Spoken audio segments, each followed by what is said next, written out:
Reciban un cordial saludo. Mi nombre es Oscar David Bajonza Quintero. Soy de profesión regente de farmacia, contador público. Como me presentaba la clase pasada, también pues actualmente estoy realizando mi especialización en gerencia y auditoría de calidad en salud. Llevo ya casi un poquito más de 3 años en el sector académico, en diferentes instituciones. He formado pues profesionales idóneos para el campo laboral de servicios farmacéuticos. Como les decía, la clase pasada, pues la idea no es que vean en mí como solamente un profesor, sino un amigo también que los pueda orientar en cada uno de sus procesos. Hoy iniciamos nuestro recorrido académico con un tema fundamental que será la base para comprender el funcionamiento del sector salud en Colombia, el cual es el Sistema General de Seguridad Social de Salud, o conocido por sus siglas, el CGSS. No sé si de pronto alguien ha escuchado sobre el sistema de salud. Profe, qué pena, es que casi no se entiende. Yo cuento acá por el celular, y ya.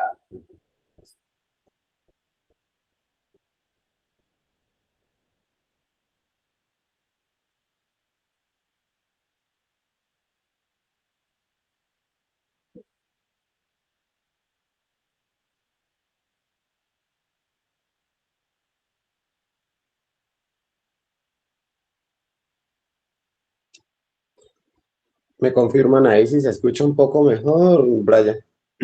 Sí, señor. Estoy como un poco enfermo de la garganta el día de hoy, entonces, pero vamos a seguir. Entonces, les decía que el tema del día de hoy es el Sistema General de Seguridad Social en Salud. ¿Alguna vez han escuchado sobre este sistema general?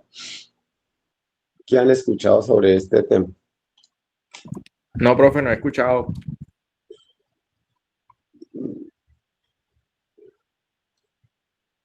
María Isabel, Mayra,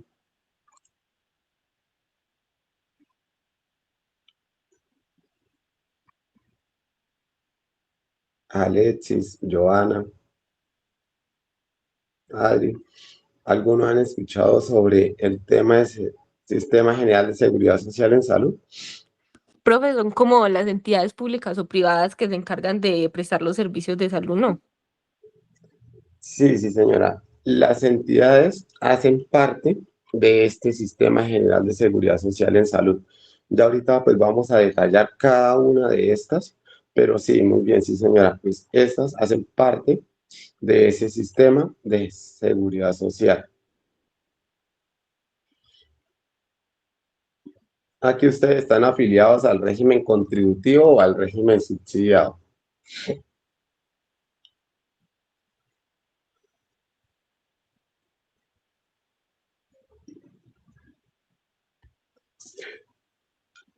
Por ejemplo, Brian, ¿a qué régimen está afiliado actualmente? ¿Régimen subsidiado o régimen contributivo? Profe, régimen subsidiado. Régimen subsidiado, listo. ¿Alguien está en régimen contributivo de los que estamos acá conectados? ¿A mí? Yo realizo cotización. Ok, perfecto. Entonces, ¿cuál es la idea del régimen, cuál es la diferencia, llamémoslo así, entre el régimen subsidiado y el régimen contributivo? Es que el régimen contributivo somos todos aquellos trabajadores dependientes o independientes que aportamos al sistema de salud. Entonces, mensualmente nosotros aportamos una parte, quienes somos independientes, pues aportamos el 100% de la seguridad social.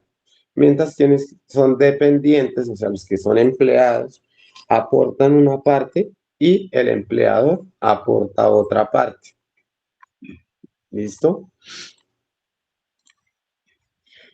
Entonces, el Sistema General de Seguridad Social en Salud garantiza los derechos y deberes para toda la población en Colombia. Llámese subsidiado, llámese contributivo, todos tenemos derecho a tener seguridad social. ¿Listo? Entonces, ¿cuáles son los 3 puntos fundamentales del Sistema General de Seguridad Social? Debe hacer un acceso equitativo. O sea, aquí no hay distinción que para unos sí, que para otros no. No, aquí a todos se les brinda el servicio sin distinción alguna. Debe ser una atención integral, desde prevención hasta tratamientos especializados. Entonces, acá nosotros empezamos, cuando hablamos de prevención, hablamos de todos los programas, no sé si de pronto los han escuchado, sobre los programas de PIP que manejan las instituciones de salud. Son todos los programas de promoción y prevención. Por cada una de las rutas, llámese ruta de primera infancia, infancia, adolescencia, juventud, adulto, vejez. Entonces, por cada una de estas rutas, lo que se busca es evitar, cuando hablamos de promoción y prevención, lo que se busca es evitar que de pronto la enfermedad, o sea, que aparezca la enfermedad. Entonces, se hace es prevenir. Entonces, empieza desde acá hasta tratamientos especializados. Hablamos de tratamientos especializados, una persona, digamos, con una patología crónica, llámese, no sé, un CA, un cáncer, independientemente del tipo de cáncer, un VIH, un SIDA, bueno, una enfermedad terminal. Entonces, el Sistema General de Seguridad Social en Salud debe otorgar este tipo de tratamientos a las personas. Entonces, por eso es que cuando las EPS, que son las entidades promotoras de salud, perdón, de pronto no autorizan un medicamento, entonces existe la famosa tutela. Con esta tutela, ¿qué es lo que se busca? Es precisamente la atención integral, que se le entregue el tratamiento a la persona. Si no está contratado, entonces la EPS tiene la obligación de garantizar este medicamento. Y aparece el rol del auxiliar. Entonces, acá es donde venimos nosotros como auxiliares de servicios farmacéuticos. Yo, ustedes como auxiliares, yo como regente, químico farmacéutico, cada uno de sus escalafones, pero todos estamos acá. Entonces, el auxiliar de servicios farmacéuticos garantiza la entrega segura y oportuna de tratamientos.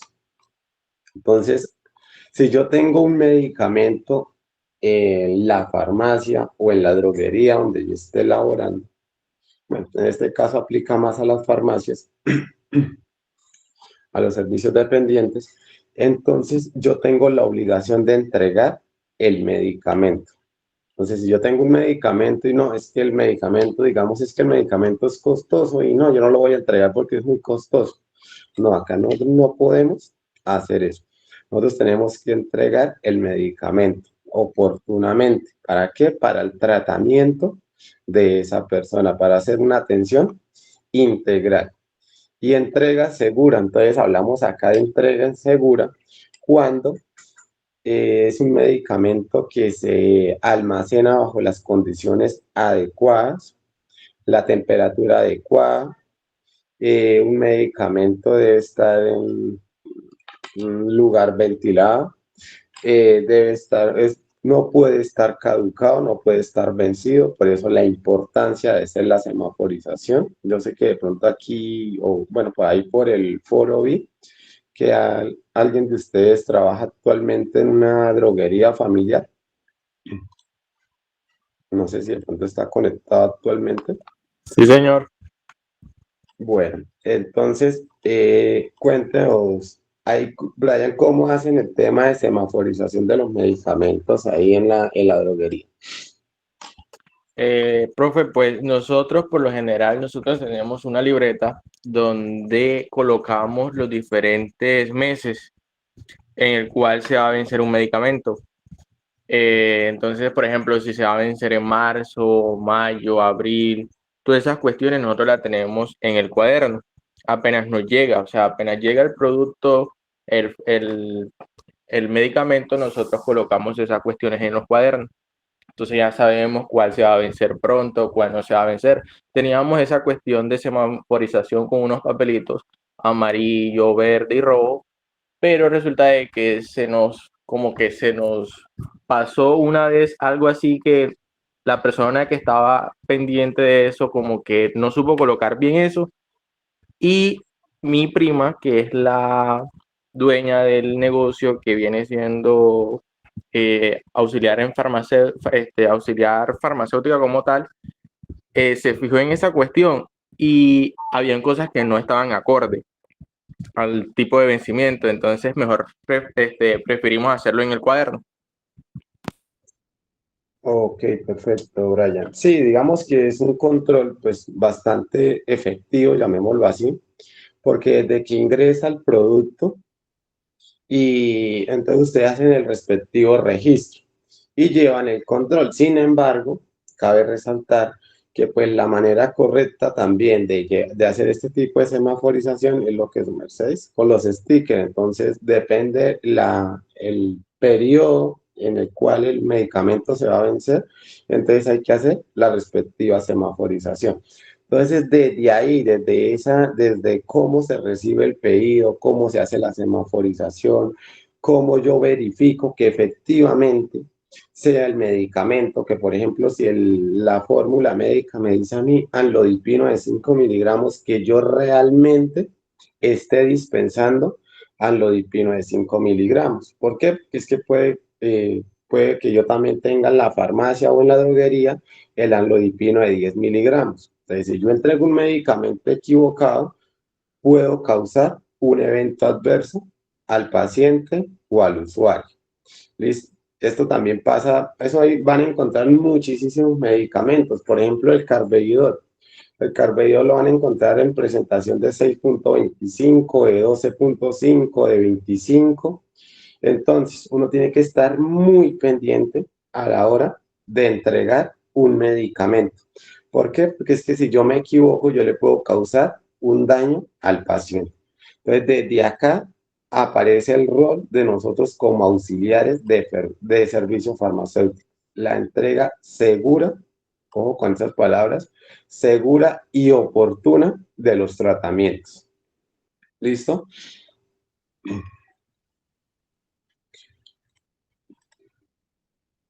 Bueno, entonces todo este sistema de seguridad, sistema general de seguridad social en salud, nace a partir de la Ley 100 de 1993, que es la ley que actualmente nos rige o sigue vigente.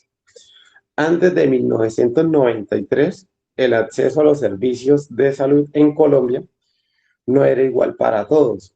Entonces, ¿qué pasaba antes de 1993? Resulta que el que tenía platica, el que manejaba el efectivo, era el que tenía el derecho a los mejores tratamientos. Entonces era el que, por ejemplo, si llegaba a una institución, entonces pagaba y lo atendían, mientras que, digamos, perdóneme la expresión, el mendigo, la persona de la calle, llegaba a la institución por X o Y cosa, entonces lo dejaban morir porque la persona no tenía cómo pagar.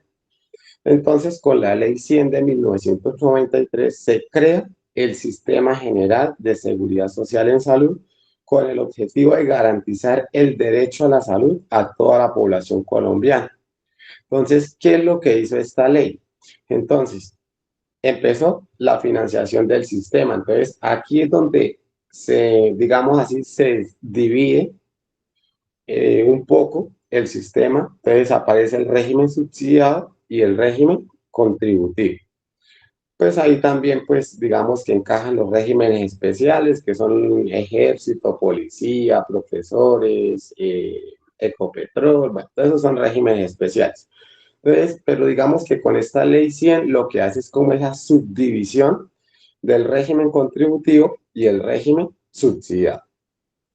Entonces, el Estado garantiza el derecho a la salud de toda la población, pero el contributivo, por eso al principio les preguntaba que quiénes cotizaban, entonces ya los dependientes, los independientes, entonces hacen un aporte a ese sistema general de seguridad social en salud mensualmente.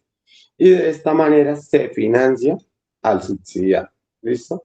Pero todo está enfocado o todo está reunido con la Ley 100 del 93. Con esta ley también se organiza la administración de los recursos y la prestación de los servicios de salud. En el sector salud, toda la práctica profesional está regulada por normas y el Sistema General de Seguridad Social en Salud es la base de esa regulación. ¿Sí? Entonces, es importante que entendamos que el Sistema General de Seguridad Social en Salud es el conjunto de entidades, normas y procedimientos que permiten a todas las personas acceder a los servicios de salud en Colombia. Este sistema de salud se rige por unos principios fundamentales que son estos 4 principios, ténganlos muy pendientes. O sea, esto es como mejor dicho, esto es como la Biblia para nosotros para iniciar este proceso. Entonces, es importante entender que con la Ley 100, uno de los principios fundamentales es la universalidad. Entonces, la universalidad es la garantía de protección para todas las personas sin ninguna discriminación. Por eso les decía ahorita, antes de 1993, la persona que tenía cómo pagar el servicio lo atendía. Si era una persona un habitante de calle, llamémoslo así, entonces a esa persona no la atendían, era una persona que probablemente iba a llegar a una etapa donde ya no había nada que hacer, la persona se moría porque no tenía plata para pagar el servicio. Entonces, con esta ley 100 se habló de universalidad, se habló de equidad, una atención oportuna y de calidad según las necesidades de cada individuo. Entonces, cuando hablamos de equidad, debe ser algo, en este caso, con la ley 100. Entonces, ¿qué es lo que se buscó con esto? Entonces, que si llegó Pepito Pérez, que es el habitante de la calle, y llegó la otra persona que es un hacendado, un ganadero, un reconocido de la región, y los dos, digamos, vienen, voy a poner un ejemplo, vienen por tratamiento para una enfermedad, llamemos hipertensión. Las dos personas sufren de hipertensión. El mismo tratamiento, digamos que van a estar tratados bajo el mismo tratamiento. Entonces, digamos, losartán de 100 miligramos, voy a poner el ejemplo. El mismo losartán que yo le voy a dar al ganadero, a la persona reconocida de la región, es el mismo losartán que yo le voy a entregar al habitante de calle. Porque es que aquí no se discrimina, ¿no? Sino que se busca que todos los servicios sean equitativos. Aparece otro término que es la solidaridad, que es la mutua ayuda entre las personas para financiar el acceso de los más vulnerables. Lo que le decía, los contributivos financian a los subsidiados. Entonces, yo mensualmente, digamos, yo como independiente, con contrato de prestación de servicios, mensualmente, digamos, mi seguridad social son 542.000 pesos, más o menos quedó este año riesgo 3, pagando salud, pensión y ARL. De eso, más o menos 250 se va para pensión, 30 y algo para ARL y el resto para el Sistema General de Seguridad Social en Salud. Entonces, ese restante, los 200 y algo restantes, ayudan a financiar la atención de los del régimen subsidiado. Y hablamos también acá de calidad. Son servicios integrales, técnicos y humanos que satisfacen las necesidades de salud. Entonces, por eso acá se empieza a hablar también de todo este tema de, valga la redundancia, de la calidad en los servicios de salud. Resulta que, por ejemplo, yo actualmente con la especialización que estoy cursando, que es especialización en gerencia de auditoría de la calidad en salud, ¿qué es lo que se busca desde esta rama? Entonces uno evalúa que realmente el lugar donde se presta el servicio sea un lugar seguro, que cumpla con la normativa vigente. Por ejemplo, actualmente que cumpla con la resolución 3100 del 2019 y demás leyes concordantes. Entonces, desde acá uno empieza a revisar, por ejemplo, empecemos con algo básico. Por ejemplo, un lavado de manos. Imaginen ustedes en una IPS donde se preste un servicio de salud, independientemente de los servicios que se ofrezcan. Si, digamos, el auxiliar de enfermería, el jefe, el médico o el personal que esté, no sepa los pasos de un lavado de manos correcto. Entonces, ¿qué puede conllevar esto? A que se presenten infecciones, a que se presenten posibles amputaciones, sepsis bacterianas y demás. Entonces, todo esto se evalúa desde la calidad en salud. Entonces, ¿qué es lo que se busca? Con la ley 100, cumplir con estos 4 principios fundamentales. Con que tengan presente estos 4, realmente que es un avance bastante amplio. Entonces, recordémosles que tenemos la universalidad, que es la garantía de protección para todas las personas sin ninguna discriminación. Entonces, es igual atender al personaje reconocido, al ganadero, a atender, perdón, a un habitante de calle. Equidad, atención oportuna y de calidad según las necesidades de cada individuo. Solidaridad, mutua ayuda entre las personas para financiar el acceso de los más vulnerables. Y la calidad, servicios integrales, técnicos y humanos que satisfagan las necesidades de salud.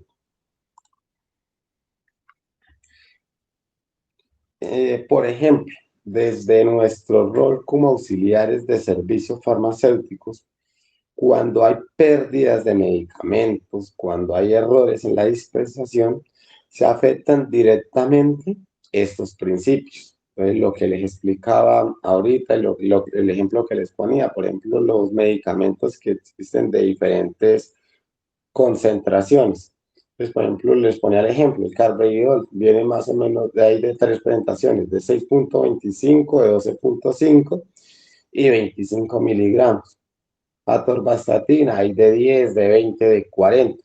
Resulta que yo me equivoco en la dispensación de ese medicamento, yo estoy afectando directamente estos principios que rige la Ley 100 de 1993. Con solo equivocarme y no dispensar el medicamento adecuadamente. No sé si de pronto hasta acá tengan dudas, preguntas, inquietudes. Va quedando más o menos claro el tema.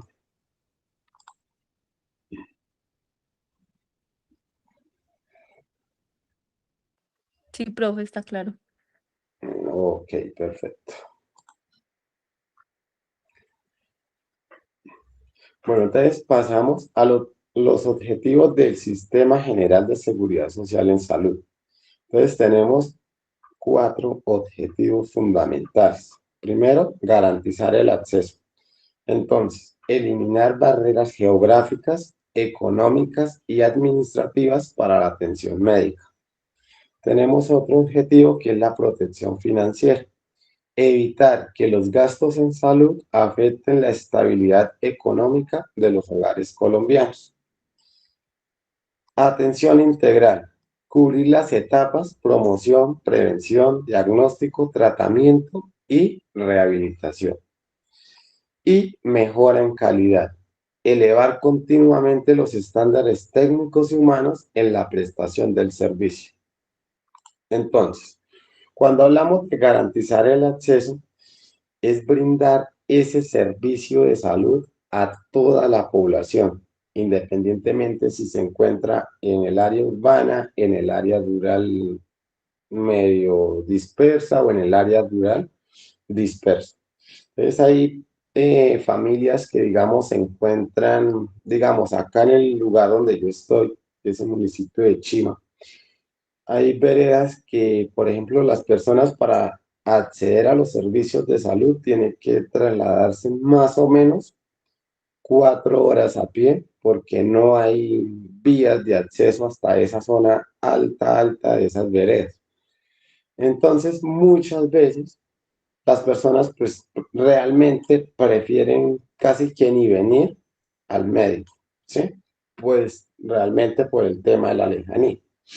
Entonces, ¿cuál fue un pilar fundamental donde pudimos llegar nosotros como institución a esos sitios tan alejados? No sé si de pronto ustedes escucharon el tema de los equipos básicos en salud.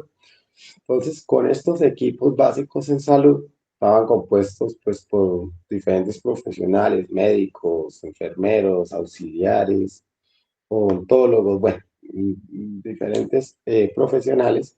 Entonces, los profesionales llegaban a ese sitio, hacían la atención de la persona y se le podía brindar una atención oportuna. ¿Por qué? Porque es que de pronto habían personas que hace 4, 5, 6 años no tenían registros en la historia clínica. Entonces, estos equipos básicos en salud es una estrategia que buscó el Ministerio de Salud y Protección Social de llegar a esos lugares también alejados y brindarle una atención oportuna a las personas. Entonces, de esa manera se eliminaron barreras geográficas, económicas, porque es que venir una persona desde esa lejanía hasta la institución, pues cae también pues todo el tema económico y barreras administrativas para la atención médica oportuna. Cuando hablamos de protección financiera, hablamos de evitar que los gastos en salud afecten la estabilidad económica. Entonces, ¿qué es lo que se busca con esta protección financiera? Que la persona venga a la IPS y que la IPS prescriba, bueno, el médico prescriba el medicamento y que se le entregue ese medicamento, no que se le generen pendientes, que la persona tenga que de pronto ir a comprar el medicamento a la droguería y resulta que era un medicamento que lo entregaba la institución, simplemente que no había en su momento y se le empiezan a generar pendientes, pendientes y pendientes y la persona, digamos, con su patología ahí eh, latente y no se le brinda como ese servicio oportuno. Entonces, y muchas personas, digamos, por el costo del medicamento y si no se le entrega el medicamento en la institución, simplemente retornan a su lugar de origen y no se administran este medicamento. Entonces, hablemos, por ejemplo, una persona que tenga una insuficiencia venosa y que tenga, digamos, voy a poner ejemplo, una laceración, tenga sí, una sepsis bacteriana, bueno, hablemos de eso. Y el médico prescribe un antibiótico para el tratamiento de esa infección. Resulta que la institución no le entrega el medicamento. Voy a poner el ejemplo que, digamos, la ciprofloxacina. ¿Listo? La institución no entrega el medicamento. Entonces le dicen, no, qué pena, mi señor, es que actualmente no tenemos la disponibilidad de medicamentos, no sabemos cuándo va a llegar, se le va a demorar, no sé, 20 días, un mes, o no sabemos realmente. Si quiere averiguar a la droguería a ver si lo puede comprar, pero resulta que si el paciente se va para la droguería, esa tabletica, digamos, son 21 tabletas, más o menos un tratamiento completo con antibióticos son 21 tabletas. Se va para la droguería y cada tabletica, digamos, que se la tenga un costo para la droguería, no sé, 800 pesos por tableta. Eso representa para el paciente más o menos un costo aproximado de 17.000 pesos. Hay personas que no tienen esos recursos económicos para comprar ese tratamiento. Entonces, ¿qué dice? No, véndame por ahí 4 o 5, me tomo unas y ya. O simplemente dicen que no. Entonces, desde ahí también empieza a que no se cumpla adecuadamente el tratamiento farmacológico. Entonces la persona no se hizo tratamiento, resulta que la infección siguió avanzando y después vuelve la persona y resulta que la institución tiene que remitir, digamos, para otra institución, a una institución de tercer nivel. Pongo el ejemplo yo acá del municipio donde estoy, que es un primer nivel, y, digamos, remitirlo para una institución de tercer nivel para que ya hagan una amputación de extremidad de una extremidad. ¿Por qué? Porque no se administró el medicamento oportunamente. Y pasa muchísimo, o sea, a nivel país pasa muchísimo esto, de que no se dispensan los medicamentos oportunamente. Puede ser que ustedes estén trabajando en una farmacia, estén trabajando en un servicio farmacéutico dependiente y ustedes muchas veces se tienen el medicamento, pero no se le dispensa. Es un medicamento que nosotros tenemos como obligación entregar ese medicamento y resulta que no lo dispensamos, simplemente que como es costoso para la institución, entonces no lo compramos. Y muchas personas llegan a una amputación de una extremidad por no iniciar un tratamiento oportunamente. Atención integral, entonces cubrir las etapas de lo que les decía, promoción y prevención, diagnóstico, tratamiento y rehabilitación. Entonces todo esto empieza etapa por etapa. Entonces voy a poner el ejemplo. Una persona, empezamos con promoción y prevención.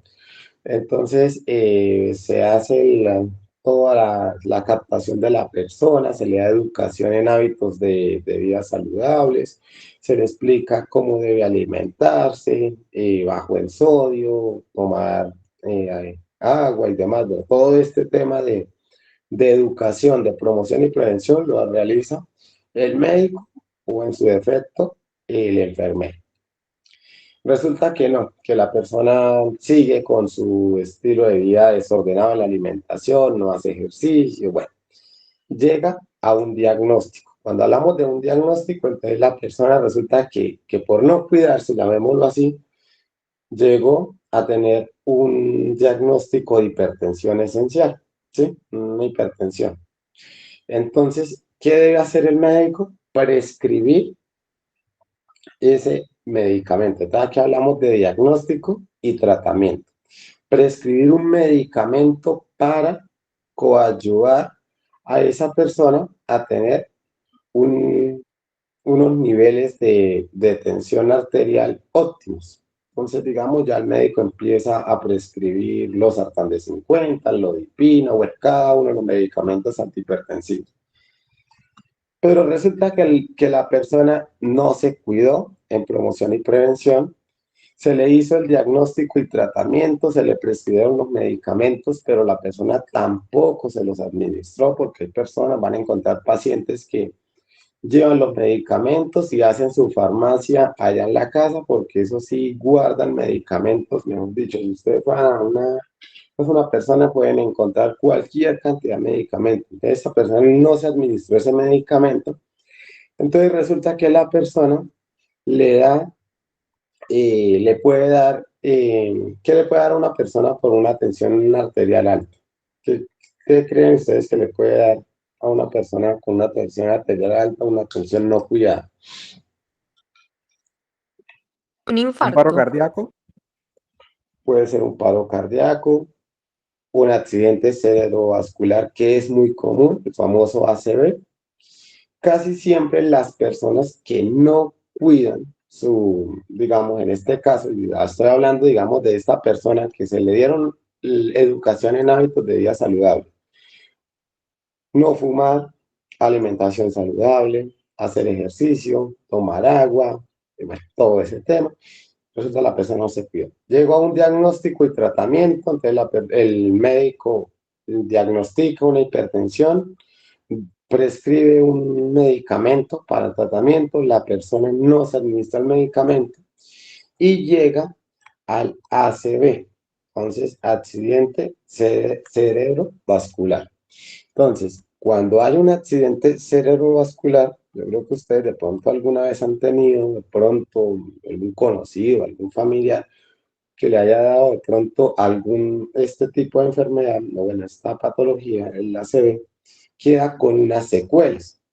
Entonces, ¿cuáles son estas secuelas? Resulta que, no sé, la boca le queda un poco torcida, pierden un poco el habla, y bueno, otro tipo de secuelas. Entonces, ahí entramos a la fase de rehabilitación. Entonces, No porque el médico le hubiese educado en cómo hábitos de vida saludable, no porque el médico le haya dado un diagnóstico y tratamiento, y si el paciente no fue juicioso, digámoslo así, en administrarse medicamento y le dio el ACV, nosotros no podemos decir, no, pues fue por su culpa que le dio el ACV, entonces ya, mira a ver cómo, no. Ahí el Sistema General de Seguridad Social en Salud tiene que brindarle a esa persona esa rehabilitación. Entonces acá ya empezamos con terapias, terapias de habla, terapias de lenguaje, terapia física, y todo esto se consolida en un gasto bastante grande para el sistema de salud. Sin embargo, este sistema tiene que brindar esa atención en cada una de sus etapas. Entonces, si es que empezamos desde la promoción y prevención, pasamos a un diagnóstico, a un tratamiento, terminamos con una enfermedad que es bueno, sí, una patología, le dio el accidente cerebrovascular, y la EPS tiene que darle esa rehabilitación. ¿Para qué? Para lograr o medio lograr que esa persona logre una calidad de vida óptima e iniciar nuevamente la fase desde acá, diagnóstico y tratamiento. ¿Por qué? Porque es que ya no vamos a empezar desde promoción y prevención, porque si la persona ya puede empezar a comer saludable, cuidarse en la alimentación, hacer ejercicio y demás, pero es muy difícil que sus picos tensionales o demás, pues bajen drásticamente y que digan, no, yo tenía hace un año hipertensión y hoy ya no tengo hipertensión después de sufrir un ACV. ¿Listo? Y por último, la mejora en calidad. Entonces, elevar continuamente los estándares técnicos y humanos en la prestación del servicio. Entonces, lo que les decía, los profesionales de la salud, las instituciones de la salud, las EPS, que son las entidades promotoras de salud, todos deben de brindar un servicio óptimo para el usuario. Desde lo que les decía, desde un lavado de manos, el auxiliar también, la dispensación adecuada de un medicamento, los servidores de servicios farmacéuticos, desde un diagnóstico oportuno, desde un tratamiento oportuno, y bueno, toda una de las etapas. Entonces, todo esto lo que hace es elevar esos estándares para brindarle el mejor servicio a los pacientes.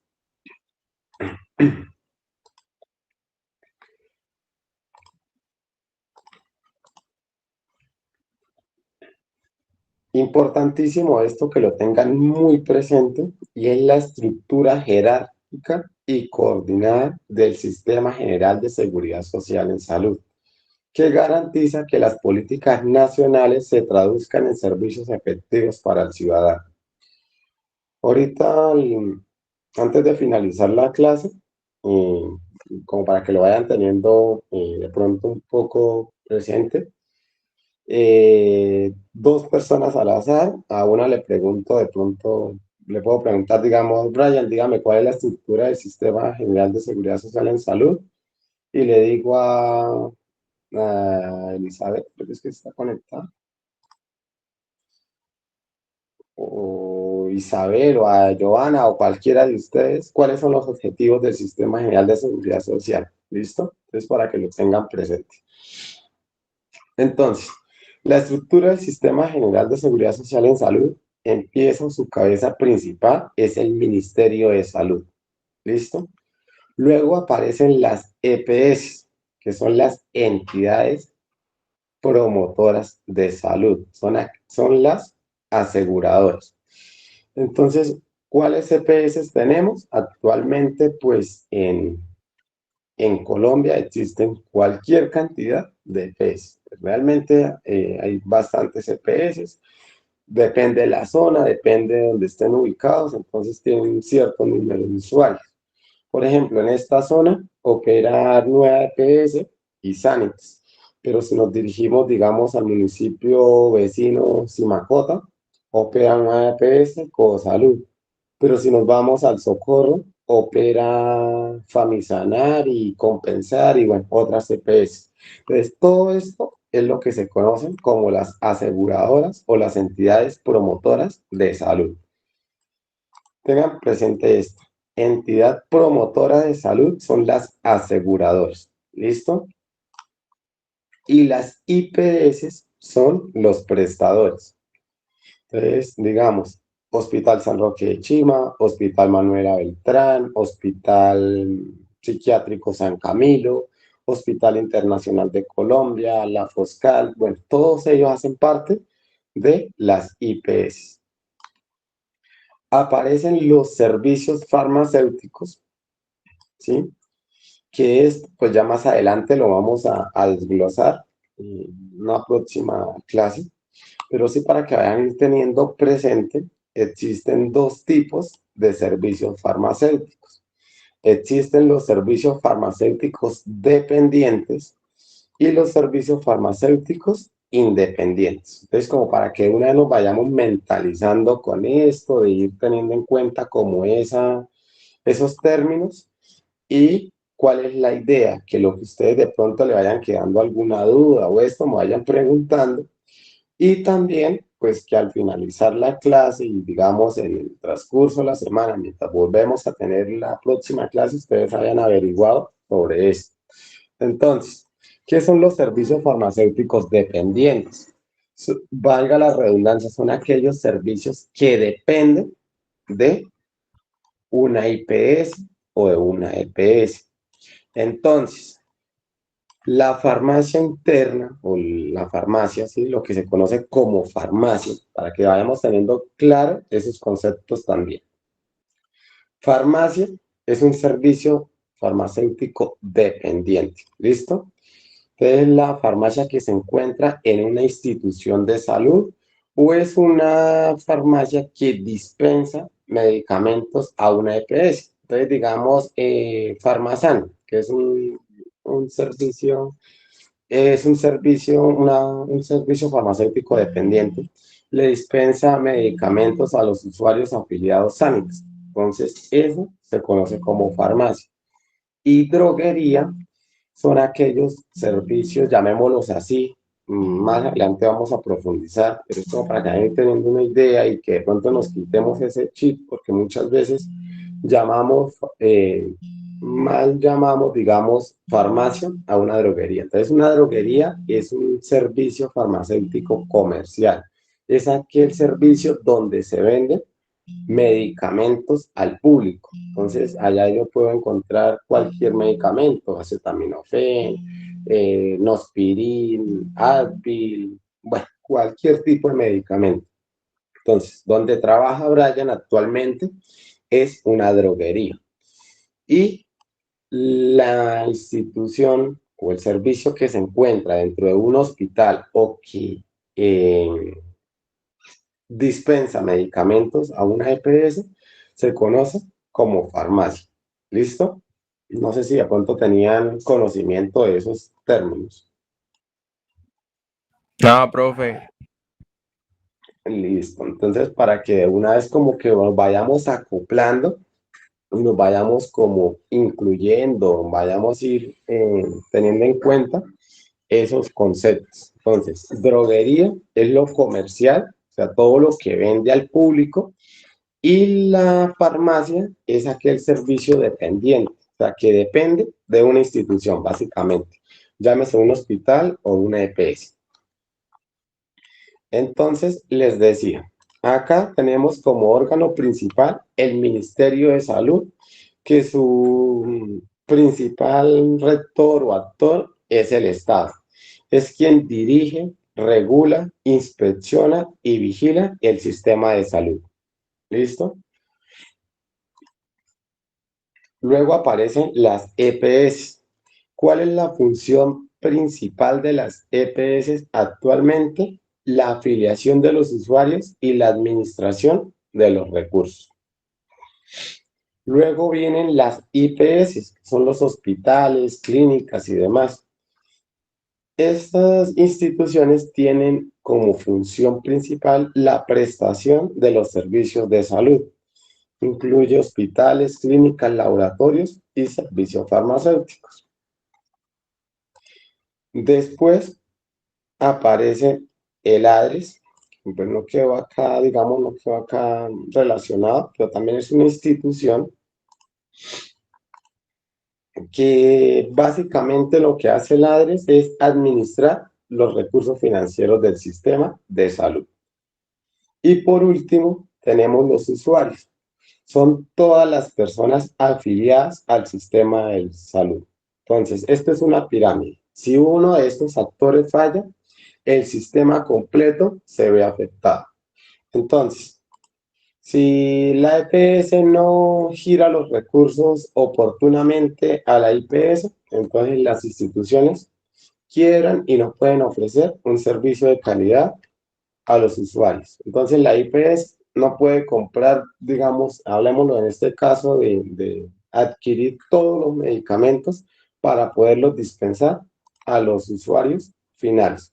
Entonces resulta que muchas veces, digamos, una EPS no gira los recursos en los tiempos establecidos, entonces empiezan a acumular un monto de cartera y se pasa y se pasa. Las instituciones no pueden negar el servicio a los usuarios porque es que precisamente con la ley 100, esto fue uno de sus actores principales también, y es que no se le puede negar el acceso de salud a ninguna persona.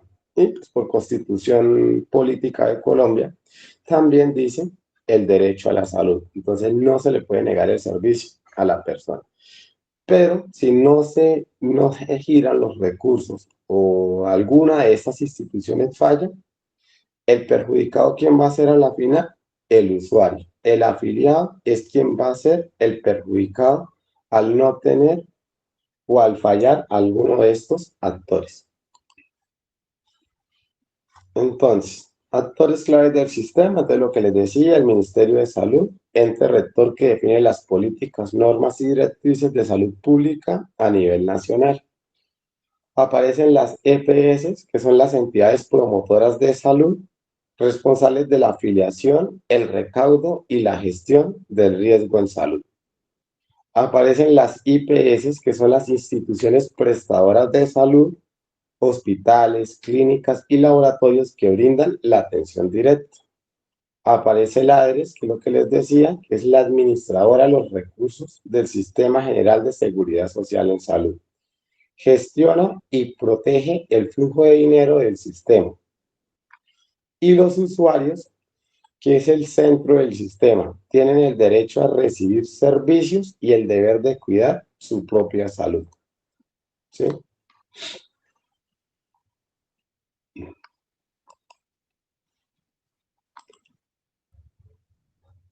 Pasamos a los regímenes de afiliación.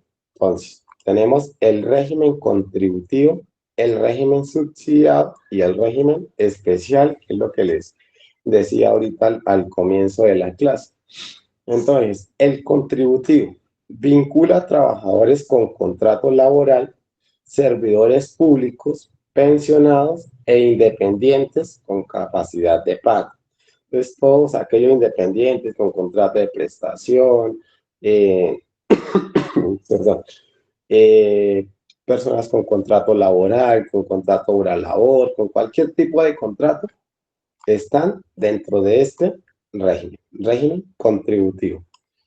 La diferencia entre dependientes e independientes, entonces, que los que son empleados, llámese servidores públicos, pensionados o contrato hora labor o en cualquier tipo de contrato, una parte la aporta el empleador y otra parte la aporta el empleado.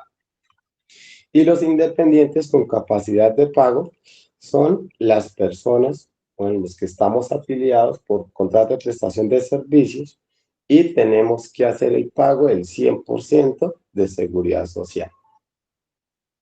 Aparece el régimen subsidiado, que es la población sin capacidad de pago para cotizar al sistema.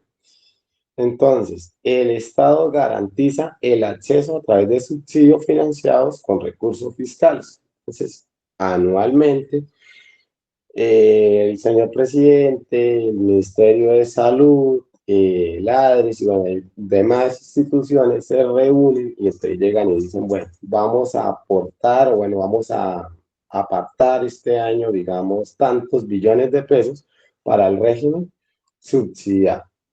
Y el régimen contributivo, en cierta manera, también aporta a la financiación de la población del régimen subsidiado. Y por último, aparece el régimen especial o el régimen excepción.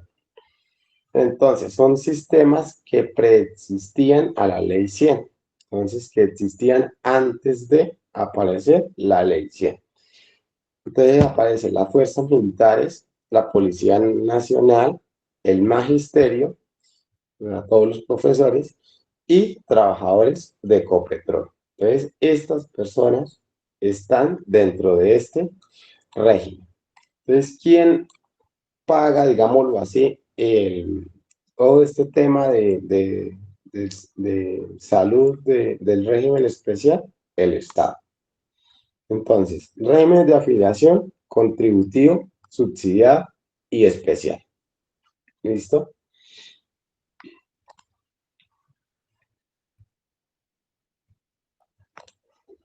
Bueno, entonces aquí aparece el flujo del paciente en el sistema de salud.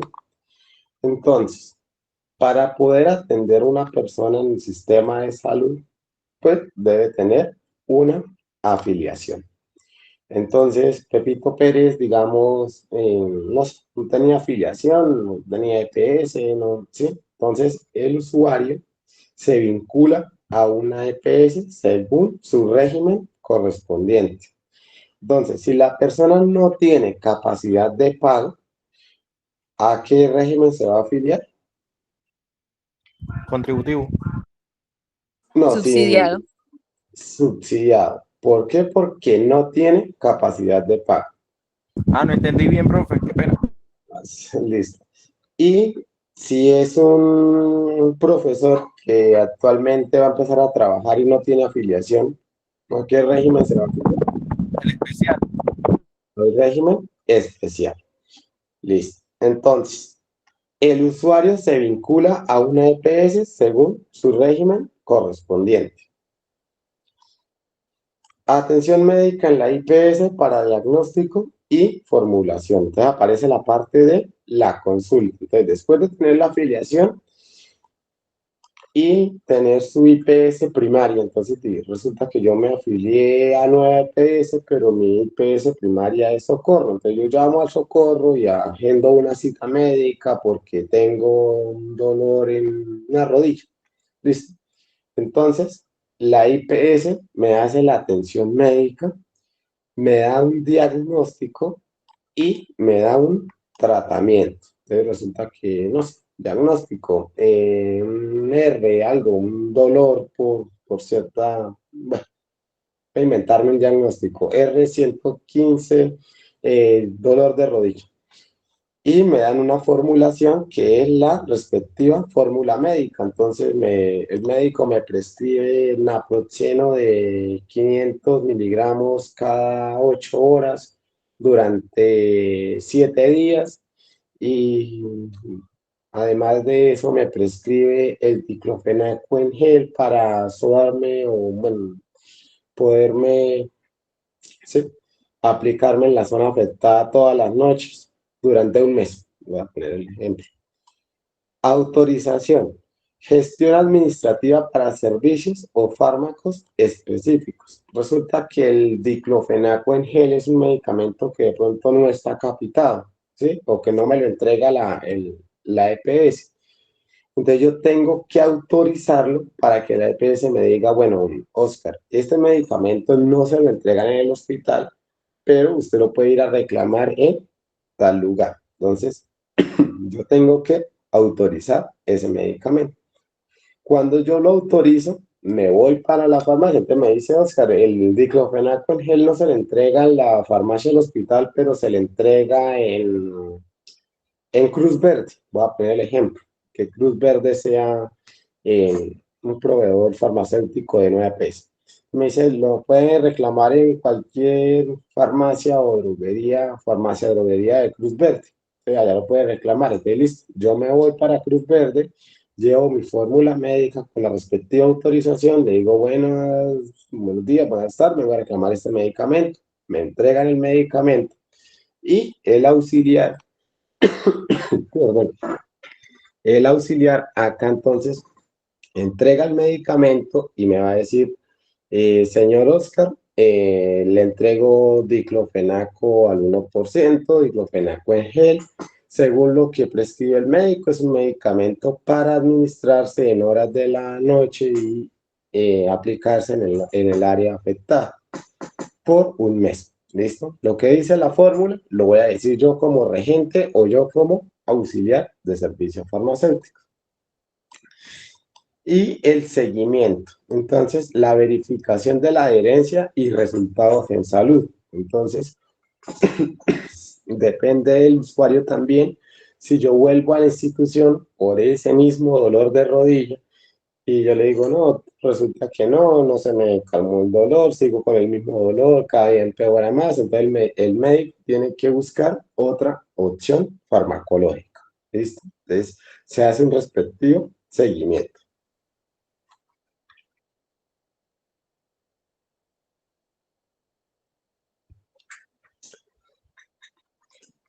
Importantísimo esta parte. El rol del auxiliar, el auxiliar farmacéutico. El auxiliar es el garante de la seguridad y el cumplimiento normativo en el último eslabón de la cadena de atención en salud. ¿Cuál es el último eslabón? Acá, en este tema de dispensación. Entonces, ¿qué es lo que debe hacer el auxiliar de servicios farmacéuticos? Primero, la validación de fórmula. Permítanme un momento.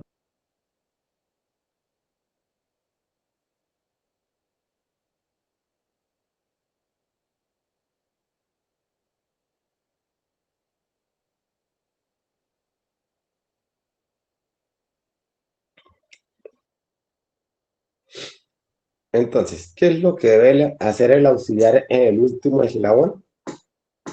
En la cadena de atención, entonces la validación de la fórmula. Asegurar que la prescripción médica cumpla con los requisitos legales y técnicos vigentes. Cuando yo hablo de requisitos legales y técnicos vigentes, es asegurarme que el tipo de documento, número de documento, el nombre del usuario, la EPS, la fecha.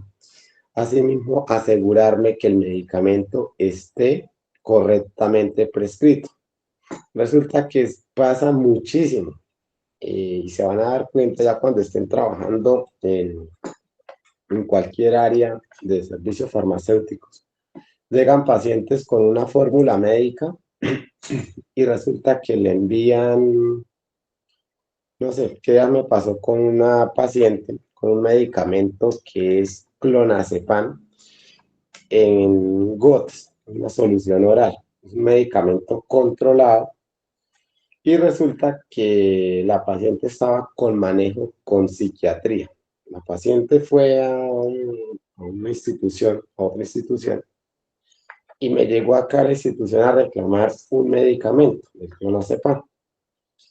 Resulta que la fórmula, la dosis correcta era un frasco para 60 días. Resulta que la fórmula, según lo que haya prescrito el psiquiatra, o como venía la fórmula desde esa institución, era un frasco cada 24 horas. Entonces, imagínense la gravedad del asunto, perdón, donde yo hubiese dispensado el medicamento tal cual lo prescribió el psiquiatra. La señora realmente en el primer frasco, la señora se hubiese quedado ahí, que había entrado, mejor dicho, la señora había fallecido porque le prescribía 4 gotas en las noches y era por 2 meses y era un frasco y le enviaba un frasco, en la orden decía un frasco cada 24 horas, ¿sí? O sea, un frasco diario, o sea, la señora había muerto. Entonces, ¿qué tuve que hacer? O sea, uno siempre tiene que fijarse muy bien en eso porque los médicos en su afán, en su corre-corre, porque es que realmente hay veces que desafortunadamente, digamos, hay instituciones donde solamente es un médico o dos médicos por mucho, el flujo de pacientes es bastante alto y resulta que se le pueden pasar muchísimas cosas. Entonces, nosotros ahí es donde llegamos a hacer como ese control, verificar que la dosis, la cantidad, la concentración correcta del medicamento. Adicional a eso, que el diagnóstico esté directamente relacionado con el tipo de medicamento. Por ejemplo, si sigo con este caso de la paciente con clonazepam, el diagnóstico tenía que ir relacionado, no sé, con un trastorno bipolar no afectivo, ¿sí? Pero resulta que el médico me había puesto hipertensión, o sea, no tiene ninguna relación la hipertensión con un clonazepam, ¿sí? Porque el medicamento no está, eh, digámoslo así, para dispensarse para pacientes con hipertensión. Otro, verificación de afiliación, es confirmar los derechos del usuario dentro del sistema para proceder con el servicio. Debes verificar siempre que el usuario se encuentre afiliado a un sistema al sistema de salud, independientemente del régimen al que esté afiliado. ¿Listo? Dispensación segura, entonces entregar el medicamento correcto en la dosis indicada y al paciente adecuado. Ojo con eso, por favor, ténganlo muy presente. Vuelvo y les digo, hay medicamentos que se encuentran en diferentes presentaciones, ¿sí? Entonces puede existir amlodipino de 5, amlodipino de 10, atorvastatina de 10, de 20 y de 40. Existe, bueno, cualquier cantidad de medicamentos. Ya cuando ustedes vayan avanzando un poco, se van a dar cuenta de esto, de este tipo de medicamentos. Entonces hay que entregar el medicamento correcto en la dosis indicada. Entonces, si digamos el médico formula 180 enalapril de 20 miligramos, tomar una tableta cada 12 horas por 3 meses, ¿cuántas tabletas tendría yo que entregarle al paciente para un mes solamente?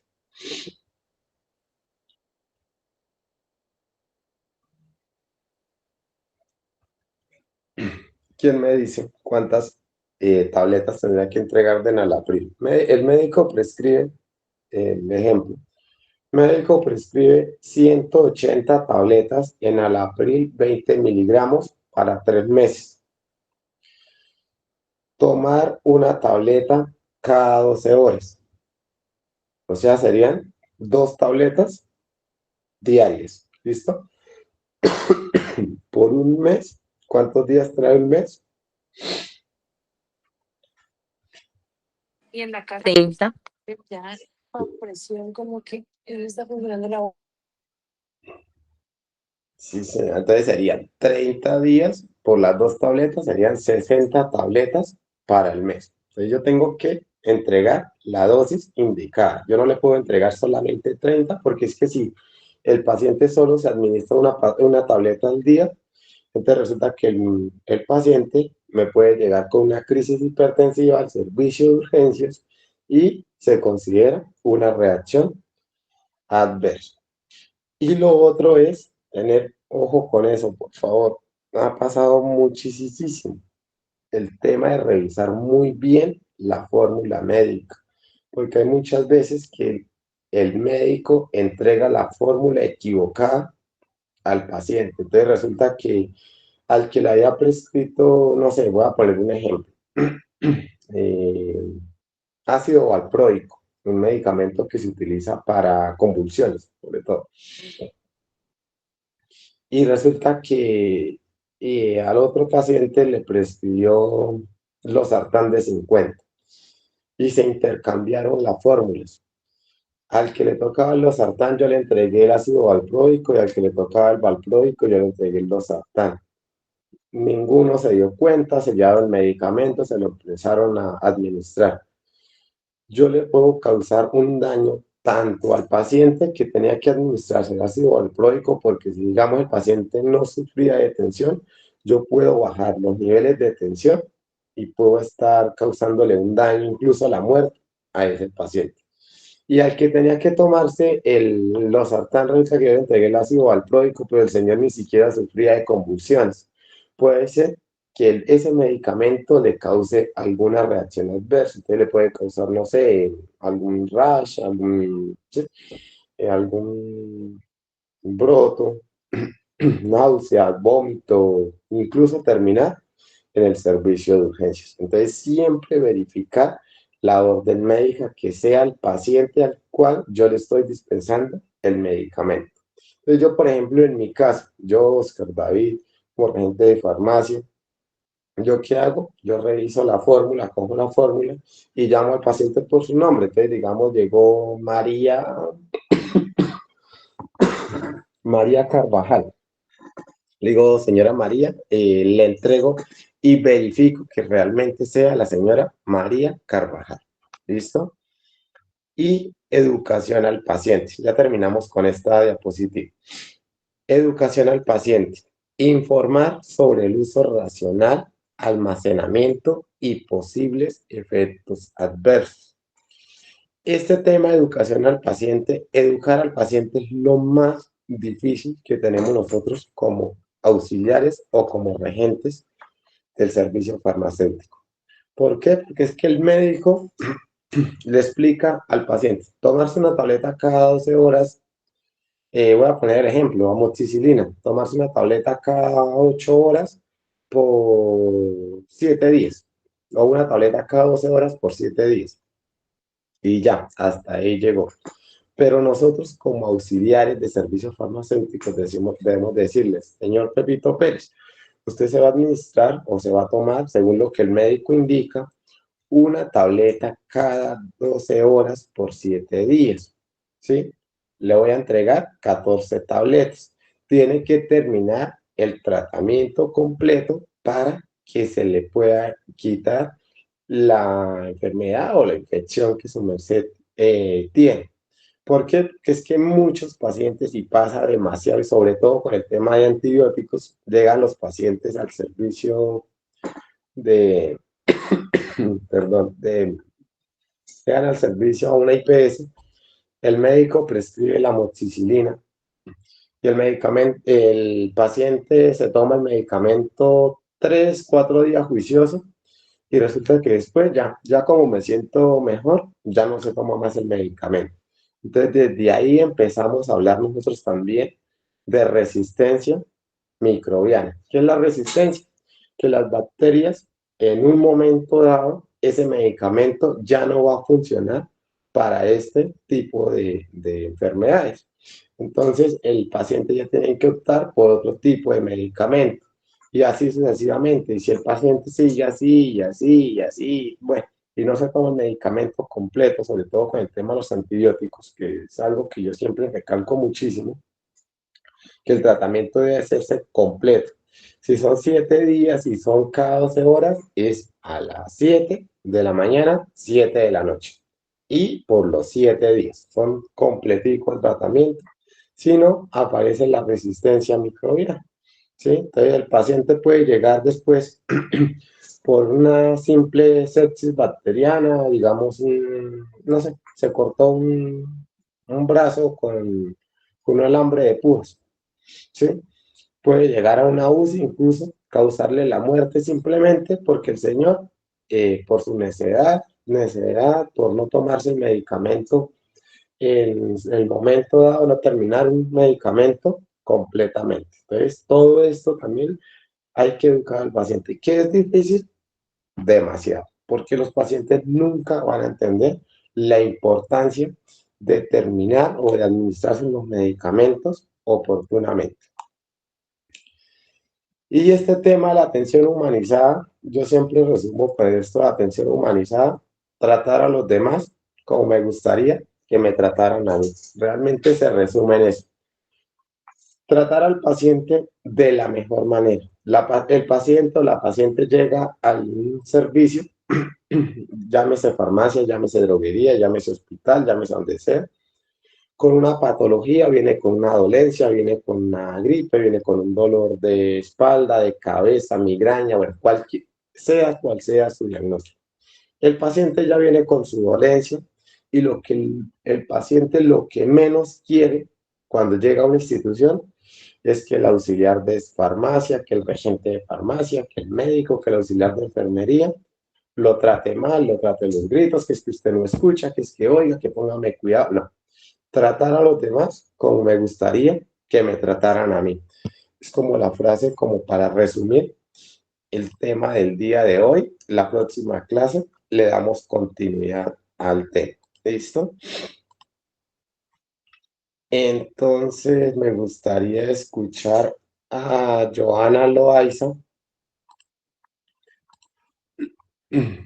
Eh, ¿Cuál es la estructura del Sistema General de Seguridad Social en Salud?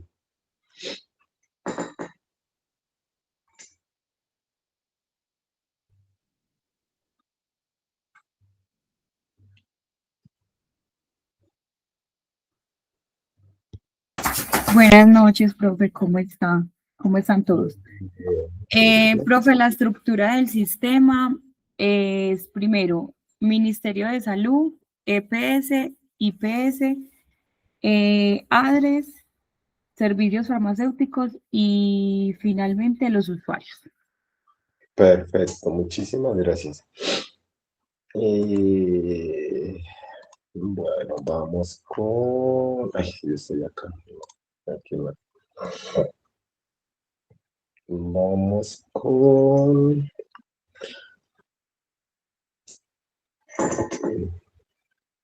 María Isabel Sepúlveda. ¿Cuáles son los regímenes de afiliación? Contributivo, subsidiado y especial. Perfecto, muchísimas gracias. Y me gustaría escuchar a Mayra Murcia. ¿Qué tal le pareció la clase del día de hoy? Y si quedó claro el tema. Hola, profesor. Bueno, ¿cómo está? Pues la verdad me interesó mucho porque pues no sabía que habían tres tipos de IPS, porque sí, que eran tres, la verdad no sabía. Y pues la verdad estoy contenta de estar estudiando esto, porque la verdad sí, pues quisiera montar mi farmacia y ayudar a las demás y atenderlos muy bien. Perfecto, Mayra, muchísimas gracias. Y por último, escuchemos a Alexis Naranjo. ¿Qué aprendió de la clase del día de hoy? ¿Y cómo le pareció la clase? Ya para finalizar. Hola, muy buenas noches, profe. Pues la clase de hoy estuvo muy buena, la explicación de todos los ministerios y me pareció muy excelente como usted explica, o sea, aclara todos los puntos del sistema. Listo, Alexis, muchísimas gracias, muy amable. Para la próxima clase, entonces, no es una actividad calificable. Sin embargo, sí me gustaría que de pronto investigaran un poco más sobre la ley 100 del 93 y realicen un mapa mental. Entonces, mapa mental es simplemente escribir, digamos, no sé si ahí están viendo mi pantalla, lo que les estoy proyectando.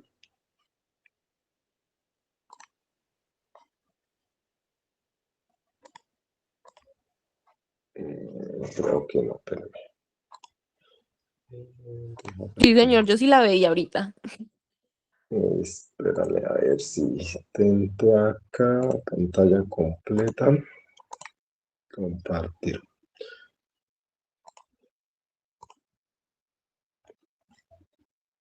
Que aparezca.